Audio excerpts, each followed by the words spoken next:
Hi everyone, this is daveac.blit.tv and this is my vblog 119 for Friday the 30th of October 2010. And on the day before Halloween, I'm trying to keep calm, but I think I will have to reach for my wine at the end. And if you hear any strange noises in the background, just ignore them. I've checked the lock, honestly, we are all safe. Okay, no new Podshock up on the feeds as I record this, but Lewis has put up a new Sonic News Driver episode, which just ignore those strange voices that you may hear in the background. Lewis has put up a new Sonic News Driver. With the Cultum Collective, our podcasting news, as I like to start with, we did From the Mind of Terry Gilliam last Sunday, and I hope you'll try and give that a listen, either from the Talk site itself, 54821, or from our Cultum fan page on Facebook, or Podcast Alley, or indeed subscribe on iTunes.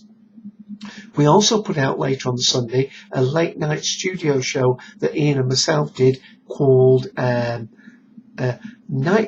Recap, and we were looking about over a year now of back shows that we've done on just assessing how we feel as though the Cultum Collective is progressing, and a thank you for people for taking part. So hope you'll give that a listen also.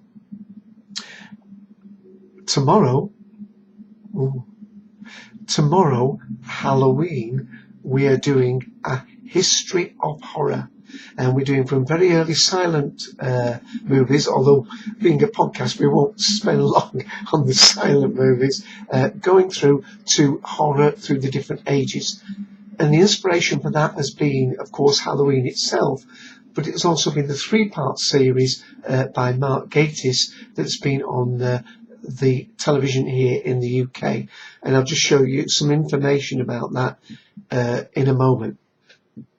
So lots of good stuff I hope you will find from the Cultum Collective. Right, let me mention a few other things before we start moving the camera. I made, well, not me myself, but my avatar made an appearance on a BBC TV programme. Yes, on the BBC News channel, there is a programme called Click. It used to be called Click Online, but it's Click, and it talks about all things to do with the internet. And the last part of it is called Webscape with Kate Russell. And just ignore those sounds. And there was an item on Facebook, and of all the 500 million faces or avatars that could have made it onto that little bit, out of 500 million, yours truly, Dave AC, was on the screen, and I've got a very brief glimpse of that. Other news while I'm talking about the BBC, the BBC One HD channel is now in testing mode, ready for its launch on the 3rd of November. If you want to tune it on a satellite receiver here in the UK, the number channel it has at the moment is 6941.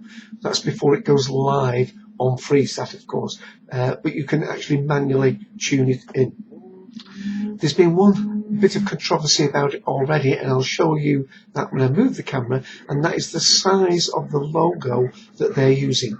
But it's already been said in the BBC TV blog that the actual logo, when the programme airs, will be both reduced in size and moved further into the corner. The argument is, I think, that they're just showing that there so people can clearly see that it is a new channel. Okay, another few bits of tech news, and I'm racing along through this nicely. Hope I don't have to go and check that lock in a minute. Anyway, Windows 7. Windows 7 has announced that they've sold 240 million copies of it. And they've also announced that shortly there will be a service pack coming up for Windows 7. So that is...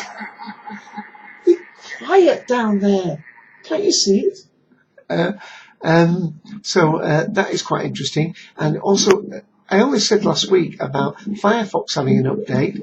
not only that, they've had a new update. Firefox has gone up to 3.6.12, and Thunderbird has also had an update. You use that as your web client to 3.1.6. So there must have been some security issues, because I noticed with Windows 7 I had a couple of security updates this last week. Okay, I have got a book, but I think we'll go to the bits I've got where I need to move the camera first, and then we'll go. I wonder if I can quieten those people down there. I don't think so. Let's go ahead anyway. Okay, let's start. Oh, there's Mark Gatiss, of course, and this is. Let me go to the URL so you can see it. There's the URL, and it's Mark Gatiss doing a question and answer on the program that he's done about horror. So obviously you can't read it on my video, but there's lots to read about that. There's even people blogging about it. That's a blog by William Hussey, is it? Hussey,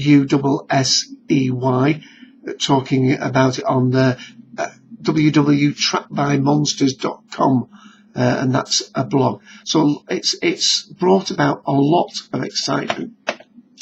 Oh, and just very quickly, one of the sites that I get a lot of my information about tech, and I'm sure a lot of you know about it, is www.engadget.com. This is something I thought was really interesting that's just come up. Intel, Samsung and Toshiba to form a consortium aiming for 10 nanometer chips by 2016. Currently we're using the 4.5, I think, and the 3.4 are used in graphics card. And there is obviously development of 2.6 and down to 16 or whatever, but this is down to 10. I mean, that's going to be something that's only, tens of atoms across in size. So that is really interesting. Okay, let me show you.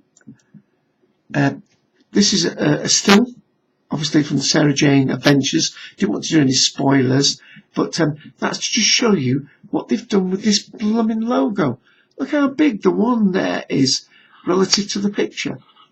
So I really do hope that that is going to be dealt with as has been promised on the blog and moved to the side. And very quickly, one more little thing. This is a little clip of the part on Click. So let's play this. And have a look at these stats. A website with 500 million users, nearly 1 billion pages and objects, and which sucks up around 700 billion minutes of our time every month. And of course, talking about Facebook. Love it or hate it, it is enormous, and surely no one thinks they could possibly compete with it, do they? Well, that's a question that Kate Russell now offers.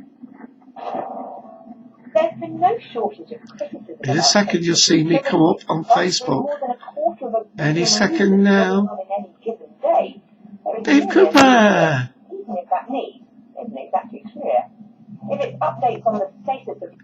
Brilliant! Yes, that was me. Or my avatar, should I say, on Click. And that was last Saturday's episode. Okay, I haven't got any music this week, but I have got a book. Now let me see if I can sort out one little thing. Let me see if I can shut those people up. Yeah, quiet down there. I've got a book. Well, in keeping with the Halloween, it's another Dennis Wheatley one. I've already done one, many programs back, and that was The Car of Gifford Hillary, which is my favourite horror book. I'm not really into horror, really, even though we're doing it on the Cult and Collective tomorrow. But I do like Dennis Wheatley books. Black Magic Story. This is called Gateway to Hell.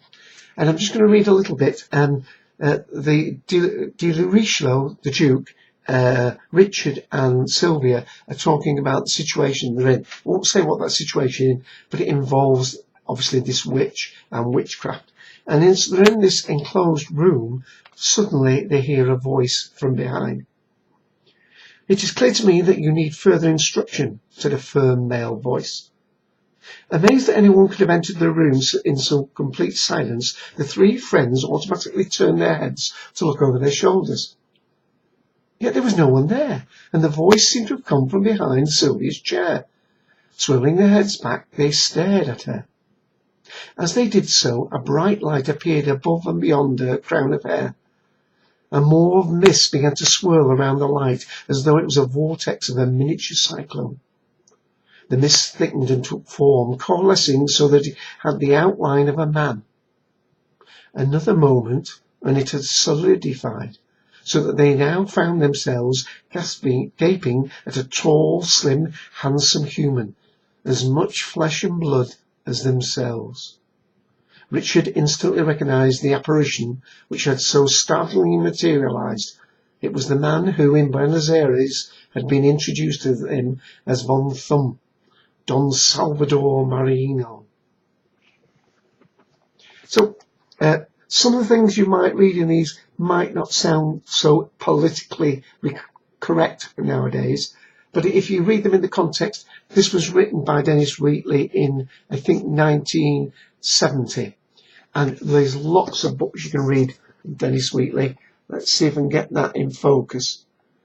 To the Devil, a Daughter, all sorts of books. The Haunting of Toby Jug, my favourite. The Car of Gifford Hillary, that's another brilliant one. Okay, so that's the book. And last week I was so annoyed I had to do the wine in about 1 minute and it was very rushed. So we've got a wine for you today and an appropriately named one, Rainbow Serpent, Southeastern Australia, 2009, Shiraz and Petit Verdot,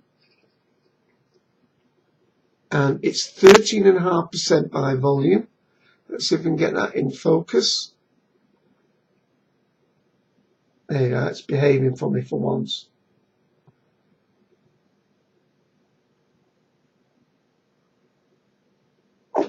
Right, and here we are, being poured out a good half hour. It has, as it says on the bottle, got a beautiful, rich red burgundy colour.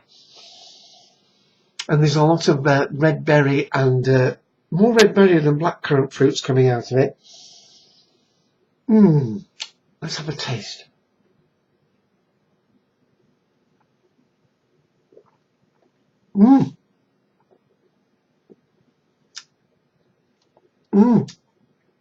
Now here, there is quite a lot of distinctive spices, and it's going towards that licorice edge that I like. Ooh, that is very nice. It's got a lovely, slight dryness, but a lovely earthiness and a slightly vanilla. Ooh, actually, that's actually quite a complex thing. This was £5.99. Call that £6 in the UK. That's just over €7. That's around about $8 or $9, I would think. Rainbow Serpent, Southeastern Australia. Let me have another taste, because I think that is actually rather pleasant.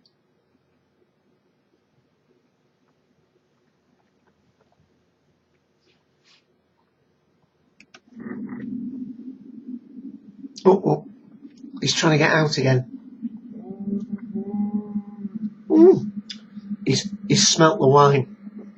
Yeah, he's trying to scrape his way out. Don't worry, after the show I'll let them out. Well, I think that's about it. This is daveac for my vblog 119. Don't forget, you can subscribe to them on iTunes. I'll go to my blog, that's daveac@wordpress.com. And with that, I'm out of time yet again. Yes, madam, I'm coming. I shall rescue you. Bye all.